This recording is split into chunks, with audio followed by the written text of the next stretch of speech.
नमस्कार, मैथिली कथामाला से हम कविता जहाँ सबके स्वागत करे छी। और उजका ए वीडियो में हम राम भक्त के एगो कथा लऽ के एलहुँ हँ और हमरा आशा नहीं बल्कि पूरा विश्वास है जे ई कथा अहाँ सबके जरूर पसंद आयत। तो देर नहीं करी, चलू कथा शुरू करै छी। कोनो गाँव में राम जी के एक परम भक्त रहै छलखिन। हुनकर नियम छलनि जे ओ जखन कोनो दोसर गाँव में जाइ छलखिन तऽ ओतऽ रामे मंदिर में रुकै छलखिन और ओहि राम मंदिर में राम जी का संपूर्ण रामायण एक बेर जरूर सुनबै छलखिन। एक बेर ओ कोनो दोसर गाँव गेलथि, ओतऽ ओ राम मंदिर में रहे के विचार केलथि और एना सोचि कऽ ओ मंदिर के पुजारी से कहलखिन जे हमर तऽ नियम अछि, जखन हम कोनो गाँव में जाइ छी तऽ रामे मंदिर में रहै छी और राम मंदिर में राम कथा जरूर सुनाबै छियै। ई सुनि कऽ पुजारी जी कहलखिन जे अहाँके एतऽ रुकैसँ मनाही नहि यऽ, लेकिन हमर एहि गाँव के एक विशेषता छै कि अहाँ चाहे कतबो नीक राम कथा कहि लिअ, लेकिन एहि गाँव के लोक राम कथा सुनै लए नहि एता। एहि पर भक्त कहलखिन जे हमरा लोक से कोनो मतलब नहीं यऽ, हम जे मंदिर में जाइ छी ओतऽ कथा सुनाबै छी, केओ सुनै नहीं सुनै हमर हनुमान जी हमर कथा जरूर सुनै छथिन। हम तऽ मने मन इएह बुझै छियै जे हमर कथा से राम जी सुनै छथि, शंकर जी सुनै छथि और हनुमान जी तऽ स्वयं आबि कऽ हमर कथा सुनै लए बैसि जाइ छथि। ई सुनि कऽ पुजारी जी सोचला जे ई तऽ राम के कट्टर भक्त छथि, ई तऽ कोनो बात सुनता नहीं। तऽ ओ भक्त से कहलखिन जे कोनो बात नहीं, अहाँ एहि गाँव में हमरा घर में जत्ते दिन चाही रहि सकै छी और ई मंदिर श्री राम जी के छियै, अहाँ एतऽ जत्ते दिन चाही राम कथा सुना सकै छी। एहि पर भक्त बजला जे कथा तऽ सिर्फ 9 दिन का छै, हम सिर्फ 9 दिन एहि राम मंदिर में रहि कऽ राम कथा कहब, ओकर बाद कोनो और गाँव कोनो और राम मंदिर में चलि जायब। दोसर दिन भेलै, भक्त जी कथा शुरू केलथि, मुदा कथा में कियो नहीं एलै।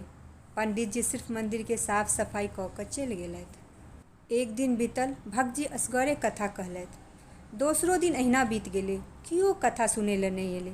पता नहीं केहन गाँव छलै जे कियो राम कथा में रुचि लैते नहीं छलै। एही प्रकार तेसर दिन बीतल, फेर चारिम दिन बीतल तऽ चारिम दिन 4 गोटा कथा सुनै लए एला। फेर पाँचम दिन आयल, पाँचम दिन 5 गोटा कथा सुनै लए आयल। एनाही करैत करैत 7म दिन आबि गेलै। आब भक्त तऽ मनसँ कथा कहै छलखिन, राम जी सुनै छलथि, हनुमान जी सुनै छलथि औरो भगवान सुनै छलथि। जखन 7म दिन का कथा चलै छलै तऽ कथा के मध्य में ओहि गाँव के एगो सेठ जे कि बड़ कंजूस छलाह, मंदिर में गोर लागै लए एलखिन। ओ जेनाही राम जी के मूर्ति के आगू गोर लागऽ गेलखिन, तखने राम जी के मूर्ति से आवाज एलै, हनुमान, यौ हनुमान। एहि पर हनुमान जी कहै छथिन, हाँ प्रभु। ई सुनि कऽ सेठ जी सोचला जे ई आवाज कतऽसँ आबै छै। जहन ओ ध्यान से देखलखिन तऽ हुनका बुझेलनि जे ई आवाज तऽ राम जी के मूर्ति में से आबै छै। एकर मतलब ई भगवान सब आपस में बात कऽ रहल छथि। ओ ध्यान से ओ बात सुनऽ लगला। तहन राम जी हनुमान से कहै छथिन जे हनुमान, अहाँ देखलिए जे हमर भक्त कते नीक कथा कहै छथि। ई 7 दिन से लगातार कथा कहि रहल छथि और ई कथा अहाँ सुनै छियै, मुदा गाँव के कियो लोक कथा सुनै लए नहीं आबै छै। अहाँके एना नहीं लागैए जे हमर भक्त के किछु दक्षिणा देल जाय? हनुमान जी कहलखिन, हाँ प्रभु, हम तऽ सोचि लेलिए हँ कि जाहि दिन ई राम कथा समाप्त हेतै, एहि भक्त का 1000 रुपया दक्षिणा देल जेतै। ई कहि कऽ हनुमान जी के मूर्ति चुप भऽ गेला। सेठ जी ई सब बात सुनलथि। ओ कंजूस तऽ छलथि, ओ सोचऽ लगलथि जे एहि भक्त का कथा समाप्त भेला के बाद 1000 दक्षिणा भेटतै, किया न हम कोनो एहन काज करी जे ई दक्षिणा में से किछु फल हमरो भेटै। ओ भक्त जी के पास गेलथि और हुनका से सौदा केलथि जे आइ हम अहाँके 500 रुपया दक्षिणा दै छी, मुदा अंतिम दिन अहाँके जते दक्षिणा भेटत ओ सबटा हमरा देबऽ पड़त।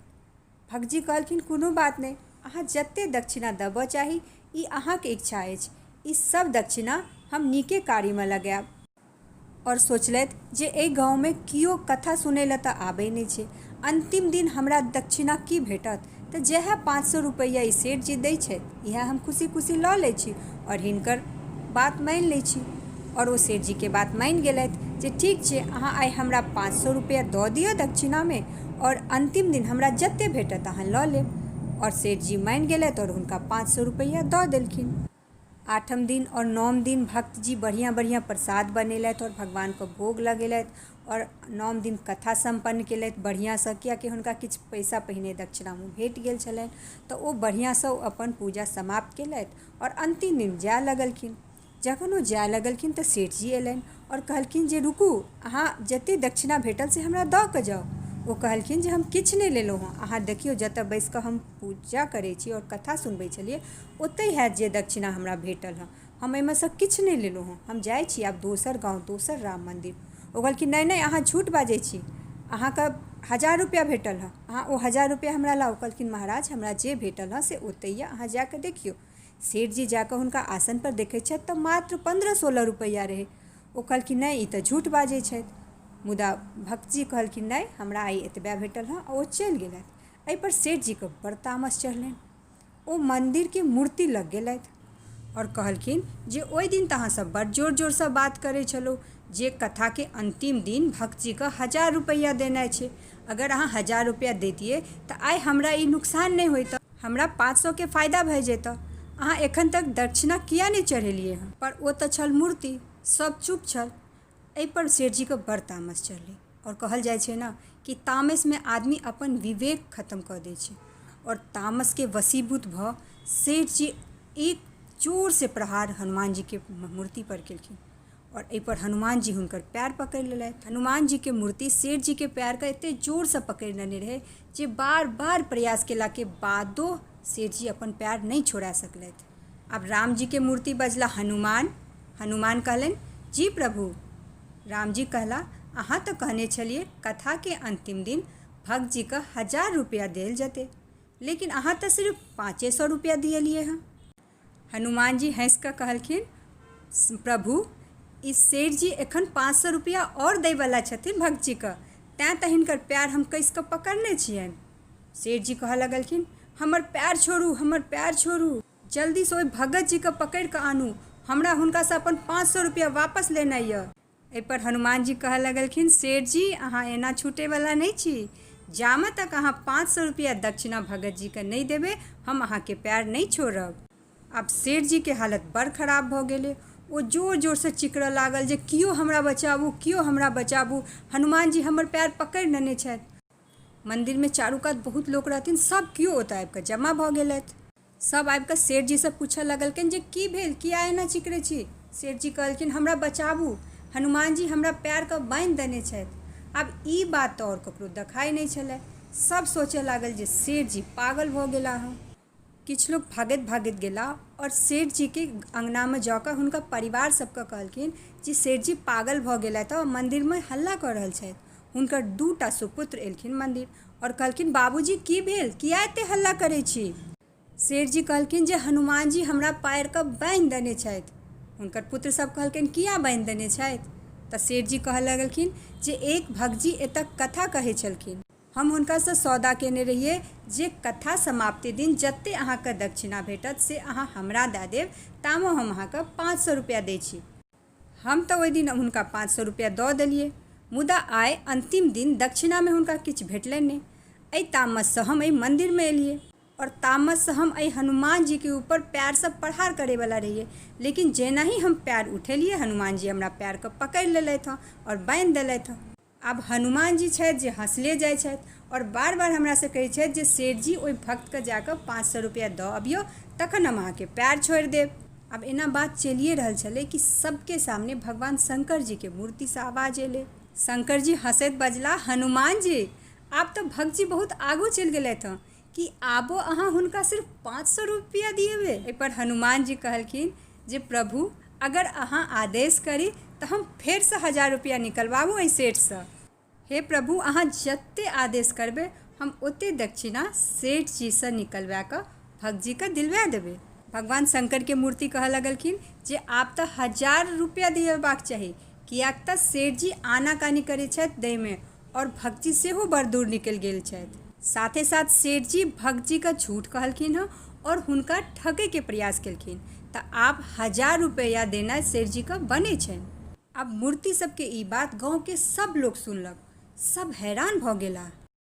सेठ जीके पुत्र सब सेठ जीके कहलकनि जे पिताजी जल्दीसँ अहाँ आज्ञा करू जे हम जाकऽ और ओहि भक्त जीके 1000 रुपैआ दक्षिणा दऽ आबिए ताकि अहाँके पैर छूटि सकै। सेठ जी दुखी मन से हुनका सबके कहलखिन हाँ हाँ जल्दी जाओ और ओहि भक्त जी के ताकि कऽ हुनका 1000 रुपया दियौ ताकि हम एहि बंधन से छूटि जाऊँ। तखन सेठ जी के पुत्र सब जाकर और भक्त जी के तकलथि और उनका 1000 रुपया दक्षिणा देलखिन और वापस ओहि मंदिर में एलखिन और कहलखिन जे हम अहाँ के आज्ञा अनुसार भक्त जी का 1000 रुपया दक्षिणा दऽ देलिए हैं। एहि पर हनुमान जी खुश भेला और कहला प्रभु जी अहाँ के आज्ञा अनुसार 1000 रुपया भक्त जी के मिल गेलनि हँ और कोनो आज्ञा हुए तऽ आज्ञा करू। एहि पर राम जी कहलखिन नहीं नहीं और कोनो आज्ञा नहीं छै, अहाँ जे काज केलहुँ बड्ड नीक केलहुँ। भक्त जी के अहाँ एते धन दे देलिए जो आराम से अपन जीवन यापन कए सकै छ। और एते कहि कऽ हनुमान जी सेठ जी के पैर छोड़ि देलखिन और सेठ जी दुखी मन से अपन घर गेला। भगवान अपन भक्त के कहियो नहीं बिसरै छथिन। भक्त के मन में लोभ लालच नहीं रहे लेकिन भगवान तैयो हुनकर ख्याल रखलखिन। हम आशा करै छी जे ई कथा अहाँ सबके पसंद आयल हैत और एहन कथा अगर अहाँ सबके सुननाइ पसंद ये तो हमरा चैनल के सब्सक्राइब कर लिअ और ई कथा अगर पसंद आयल हुए तो वीडियो के लाइक कर देबै। तो मिलै छी अगला कथा में, तामे तक जय मिथिला जय मैथिली।